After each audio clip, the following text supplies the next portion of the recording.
کہ جو میں یہاں پہ آپ کو سنا رہا ہوں اس سے بھی زیادہ ویڈیوز میں آلریڈی میرے یوٹیوب اکاؤنٹ پہ مولانا اکبر ہاشمی آپ یوٹیوب میں ڈالیے، ہمارے چینل کے اوپر جائیے، وہاں پہ آپ کو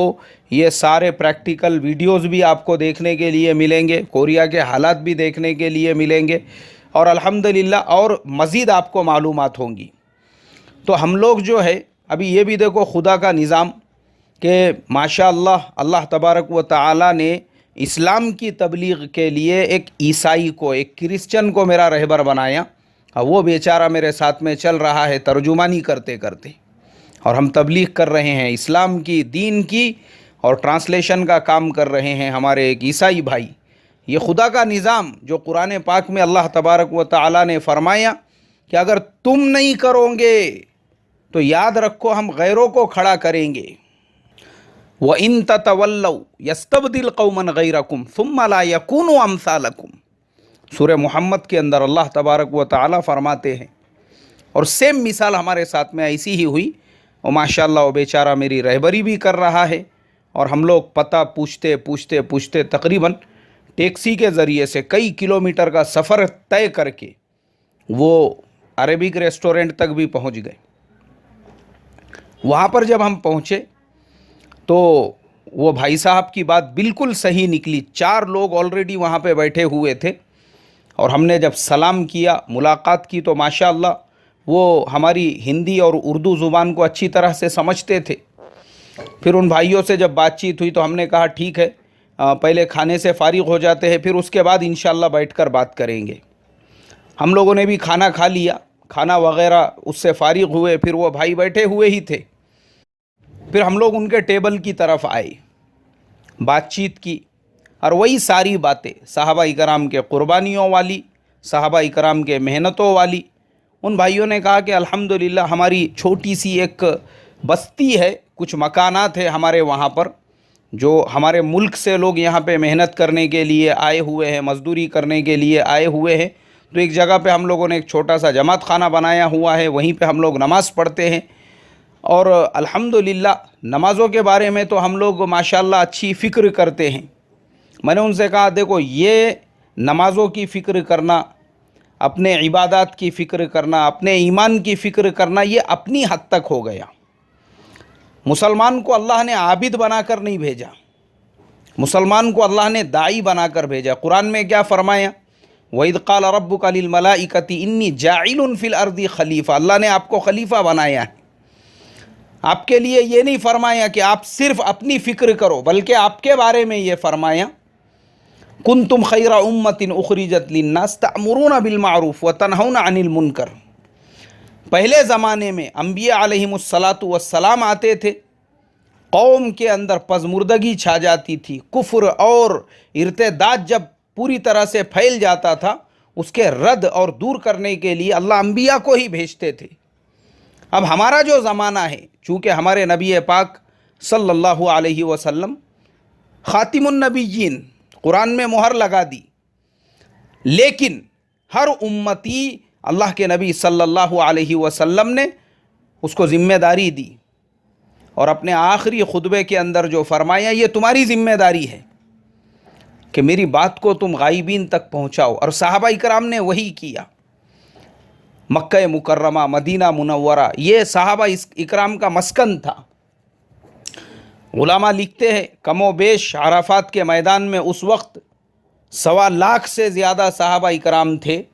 لیکن اللہ کے نبی صلی اللہ علیہ وسلم کا یہ ارشاد سننے کے بعد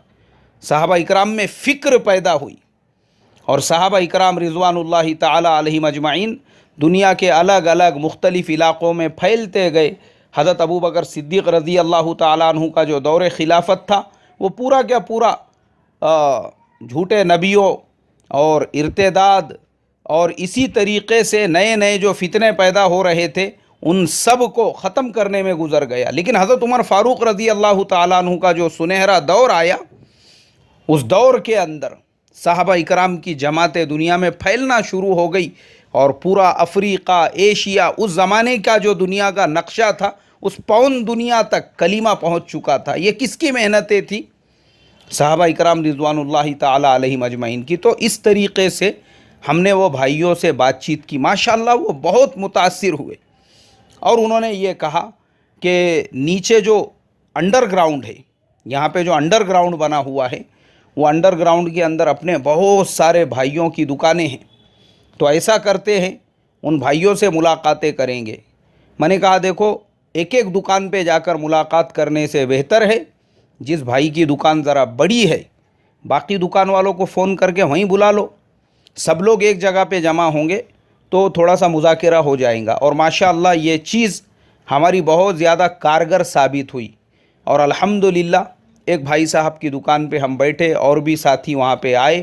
اور اطمینان کے ساتھ میں وہی ساری باتیں ان سارے بھائیوں کے سامنے بھی آئی۔ ہم نے کہا بھائی دیکھو، اللہ کے دین کی فکر کو اوڑھ کر تھوڑا سا اللہ نے اس قوم کے دل کو ایک دم نرم بنایا ہے۔ میں نے ان کو مثال دے کر بتایا، میں نے کہا دیکھو، ہمارے ایک بزرگ تھے حضرت مولانا یونس صاحب رحمۃ اللہ علیہ، پونا والے۔ ہمارے مولانا اکثر ایک واقعہ سناتے تھے کہ کسی علاقے میں اللہ کے دین کی محنت کے سلسلے میں سفر ہوا، مسجد کے اندر پہنچے تو مولانا خود یہ بات فرماتے تھے کہ میں کچھ ذکر و تلاوت کے اندر لگ گیا، اور ہمارے ایک بڑے اکابر، ایک بزرگ ہمارے میاں جی محراب، وہ سفر میں ساتھیوں کے ذمہ دار تھے، وہ حضرت مولانا کے قریب آئے، کہا کہ مولانا کیا کر رہے ہو؟ بولے حضرت میں کچھ پڑھتے بیٹھا ہوا ہوں۔ تو میاں جی محراب نے ہمارے مولانا یونس صاحب رحمۃ اللہ علیہ سے کہا کہ مولانا آپ نے سب سے اونچا عمل کیوں نہیں کیا؟ بولے میاں جی سب سے اونچا عمل کون سا؟ بولے دیکھو، اس بستی میں جب تم آئے ہو اور یہاں پہ تم اگر سب سے پہلے یہ فکر کرتے کہ اس بستی میں اللہ کا دین کیسے زندہ ہو جائے، اس بستی کے 100% لوگ اللہ کی ماننے والے کیسے بن جائے، تو تمہاری فکروں پر بھلے ہی آج دین زندہ نہیں ہوتا، لیکن سال بعد، 10 سال بعد، 100 سال بعد بھی اگر اس بستی کے اندر اللہ کا دین زندہ ہو جاتا تھا تو اللہ تبارک و تعالی تمہارے نام اعمال میں بھی اس کا ثواب لکھتے تھے، اس لیے کہ تم نے بھی اس بستی کے اندر دین کے زندہ ہونے کی فکریں کی تھی، یہ سب سے اونچا عمل ہے۔ میں نے ہمارے وہ اردو ہندی سمجھنے والے جو بھائی تھے ان لوگوں کو یہی کہا، حالانکہ وہ بیچارے ہندوستان کے نہیں تھے، وہ اور ملکوں سے تعلق رکھتے تھے، لیکن ماشاءاللہ اردو ہندی بہت اچھی طرح سمجھ جاتے تھے۔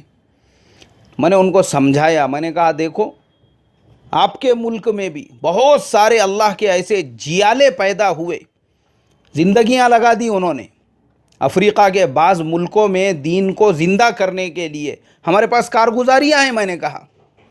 ماشاءاللہ وہ ساتھی بہت متاثر ہوئے،